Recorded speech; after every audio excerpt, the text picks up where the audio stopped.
Your brother, your friend, your dietitian back again for another installment in spirit. Nutrition 16 video challenge continues. 16 video challenge. $15,000 in 20s. Let's get it popping. Bless up to all my viewers. Bless up to my subscribers. Bless up to anybody who just watches my channel, my videos on Facebook, YouTube, whatever venue you may find me on. Eternally grateful. So give thanks. But it's approximately 7:30 a.m. in Los Angeles, and I want to tell you a story that has inspired me, and that is a true story that happened to me. It's called 15,000 in 20s. I was in a bank here in Los Angeles, in my hood, my neighborhood, in my area, and it was a weekend. It was like a Saturday or Sunday, daylight to day, and I was going into the bank to make some withdrawals, some transactions, what have you. And I think at the time I may have had $400 or something like that in the bank, maybe max $800 to $1,000 in the bank. And it was this young guy. He's probably in his 40s, but he was a young guy. I don't know if he's Armenian, Jewish. It's real diverse here in Los Angeles. But the point is, he was a pretty young cat, and he was asking about his balances and his different accounts. And I remember it was a young sister, young Moorish sister, African American sister, natural hair with glasses, and she was delineating with what accounts had what. And I think one had 20,000 and one had 15,000 inside of it, or like 16,000 inside of it.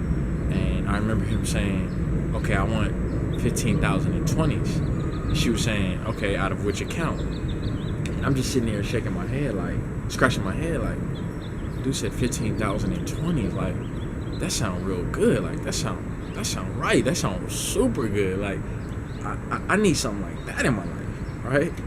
And so, what it did when I heard that, it really opened my mind. I'm calculating how many $20 bills is in 15,000. It's 750. So that's 750 $20 bills. So that's beautiful. That's lit. But $15,000 is not that much money. But really, what it really did was made me introspect, and it made me think about my environment and situation. And I realized that I have a lot of capacity, I have a lot of intelligence, I have a lot of potential. But unless applied, it's mute. It's a moot, not mute. Well, it is mute too. It's mute and moot. It doesn't mean nothing. But if I keep going down the route that I'm going down, I'll never ever see 15 racks in 20s. I'll never see 15,000 in 20s. Now, I'm not a money monger or hungry for capital or anything like that. Well, actually, I'm hungry for capital, but I'm not like greedy or anything like that.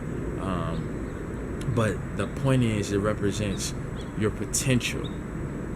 The truth is that we can have more than we got because we become more than we are. We can have more than we've got because we can become more than we are. So I knew in my heart that I would never see 15,000 in 20s if I kept going down the same old path, allowing inertia just to push me along. Unless I had an agenda, unless I had an ambitious plan, life was just going to push me along, and I was just going to float and drift, and I would never climb Mount Everest. I would never achieve any goal. So I ask you, what is your 15,000 in 20s? It may be the ability to travel. It may be able to get a certain home in a certain area. It may be able to affect lives in a certain way, express a dream, express a vision, right? Create a certain family life, get it to a certain fitness level, reach a health goal.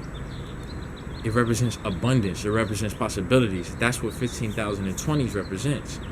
Now, growing up, my pops had a lot of money. He was a very enterprising man, and so he came from a poverty level and towards USC, grew up towards USC in the southern central area, south central, but not necessarily south central, just over by USC. But the point is that I've seen money from him, so I saw tens of thousands. I've seen more money. I've seen 15,000, but the capacity to say, yeah, I want 15,000 in 20s. I need it now. That's a beautiful thing. And what did I do? I sat in my car and I introspect. I began to introspect. Introspection is a key to progress. It's a secret to success. One of my mentors, Yogananda Ji. Shout out to Yogananda Ji. Yogananda Ji, or we could say Swami Yogananda. He wrote the autobiography of a yogi. But he said that one of the secrets to success is introspection. You have to see what your strengths are, how far you've come, etc. And from that, you'll be able to advance at a rate way faster than someone else who is just watching TV or not thinking about their progress. So I sat in the car and I'm thinking, how the hell am I ever gonna see the fruit of life and the beauty of life if I'm going down this path with no ambitious plan, no direction, no map, no blueprint, no goals? What am I gonna do? So I sat down, and that's when I actually decided to read this book called Black Folks Guide for Making Big Money in America. I keep talking about that book. Don't nobody want to read it though. Nah, I'm lying. People have read it, but the book changed the game for me. But it wasn't about the book. It was about the spirit of searching, the spirit of ambition. You can have more than you got because you can become more than you are. That's my another mentor by the name of Jim Rohn. So I like to inspire you all. Go after your 15 racks in 20s. Go after your $15,000 in 20s. This is the 16 video challenge. It continues. We don't stop. It continues. We're reading a book a week. We're exercising every day. We taking life serious. Okay? It doesn't matter what happens to you. It's not what happens to you that matters. It's about what you do after it happens. Your brother, your friend, your dietitian back again for another installment. Your brother, your friend, your dietitian back again for another installment. In spirit, nutrition, peace, and blessings.